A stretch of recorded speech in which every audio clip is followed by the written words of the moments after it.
पीले दांत वाली बहू रंजना कभी ब्रश नहीं करती थी।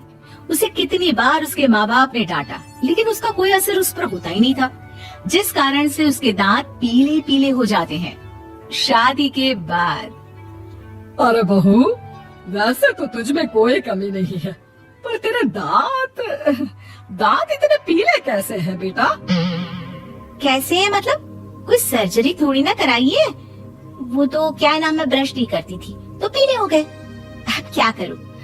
आप कहे तो लाल करवा लो या फिर काले। यार ये क्या है, क्यों माँ से लड़ रही हो? लड़ रही हूँ? अरे मैं लड़ रही हूँ या ये बोल रही है कि दांत पीले हैं, पीले। अरे तपस्या थोड़ी ना की है इन्हें पीले करने के लिए। बकायदा ब्रश नहीं किया है 20 साल तक, तब जाकर। छी, कैसी बात कर रही हो? ये उस वक्त तो पीले नहीं थे जब हम लोग तुम्हें देखने आए थे।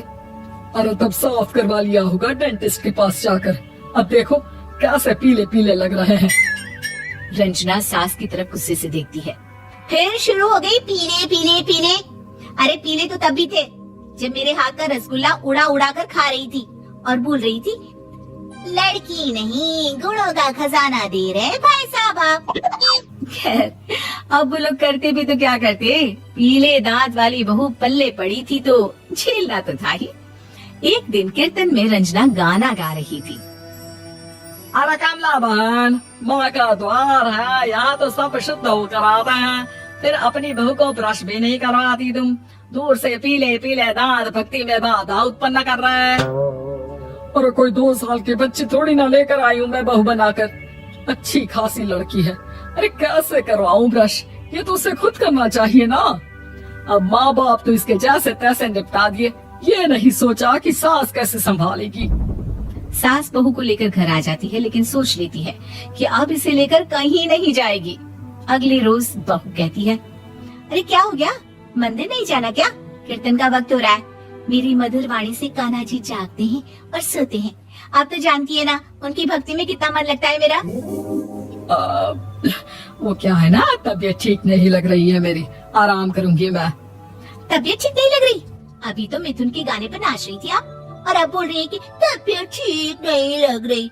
अरे भक्ति में मन लगा लो सासू माँ, ऊपर जाना है, क्या मुंह दिखाओगी आप? हाँ, सास को बहू की बात पर गुस्सा आ जाता है। मैं क्या मुंह दिखाऊंगी, इसकी चिंता तो ना कर, समझी?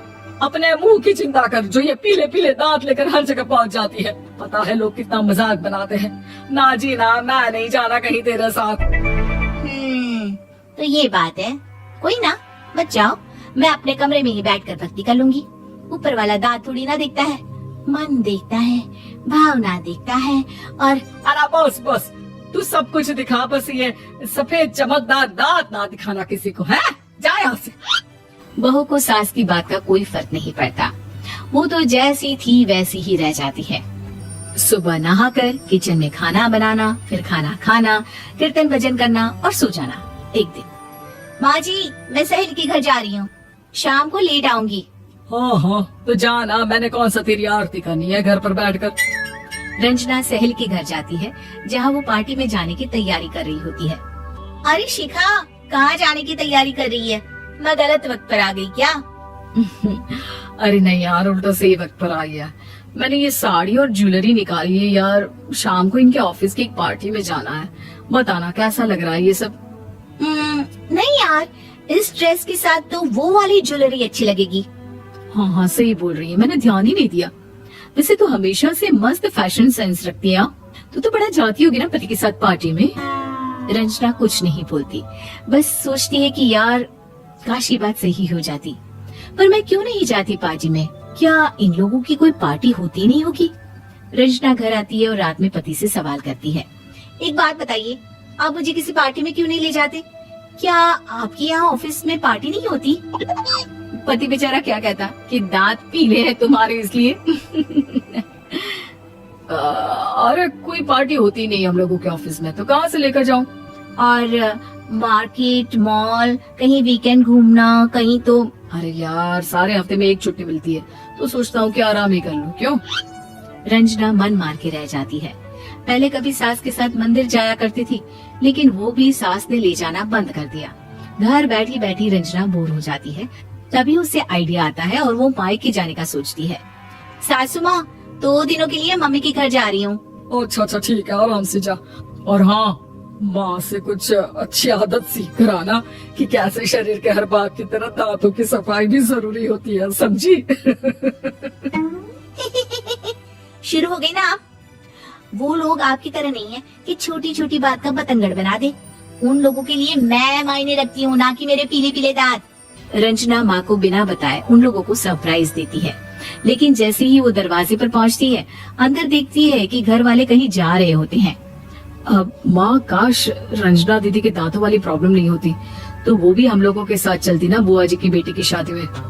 हाँ बेटा, लेकिन अब उसे कौन समझाए कि उसको उसके पीले दांत नहीं दिखते, लेकिन उसके आसपास के लोगों को कितना एम्बैरेसिंग फील कराते हैं।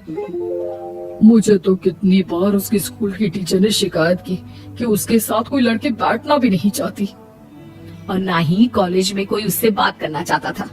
लेकिन पता नहीं क्यों उसे ये बात समझ में ही नहीं आती। कोई कमी नहीं है उस लड़की में, बस यही कि दांत पीले हैं।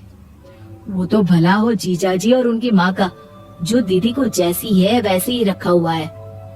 रंजना को अपने घर वालों की बात सुनकर बहुत दुख होता है। वो सोचती है कि वो क्या करे, लेकिन फिर वो सीधा डेंटिस्ट के पास जाती है, अपने दांत चमकाती है और कसम खाती है कि वो रोज ब्रश करेगी। और क्या हो गया, तुम तो 2 दिनों के लिए गई थी ना? पर कोई ना, अच्छा है, चलो आ गई तो।